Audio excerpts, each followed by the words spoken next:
PTV, Telebisyon ng Bayan.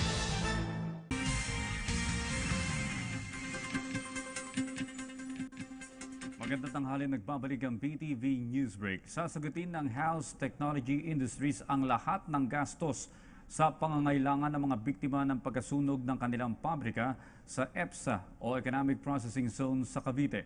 Nangako rin ang tulong ang pamahalaang panlalawigan sa mga biktima ng sunog. Live mula sa Cavite, mareport ang aming kasamang si Eunice Samonte. Eunice?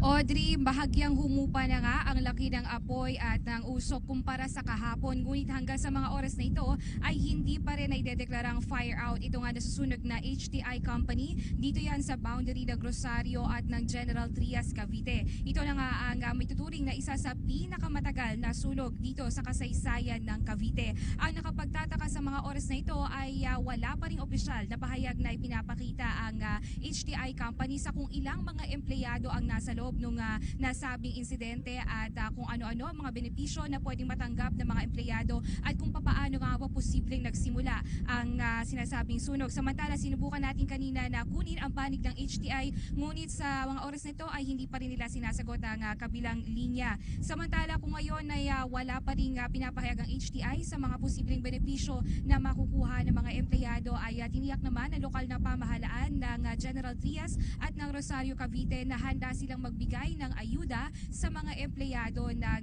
HTI company. At kung yung makikita, nandito tayo ngayon sa isa sa pinakamataas na rooftop dito sa Rosario, Cavite. At hanggang sa mga oras na ito ay inyong makikita pa rin na patuloy ang pagbubuga ng maitim na usok mula doon sa nasusunog na HTI company. Kagabi ay amoy plywood pa at mga pintura at mga flammable materials doon sa banda malapit doon sa nasusunog na kumpanya. Ngunit sa ngayon ay medyo humupa na nga yung lakas ng apoy at lakas at dami ng usok na nakikita nyo sa mga oras na ito.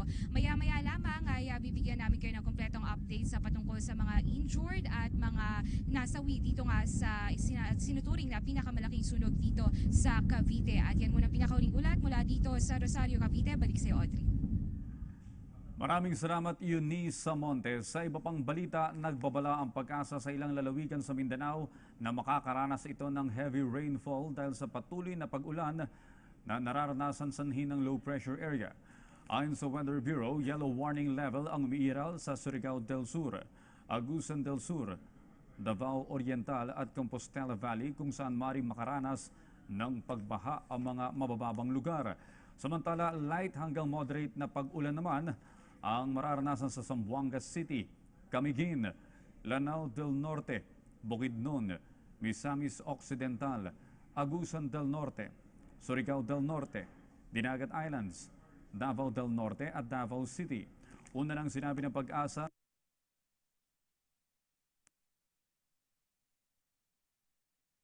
ito tatama sa kalupaan. At yan po naman ang aming mga nakalap na balita at impormasyon para sa PTV Newsbreak.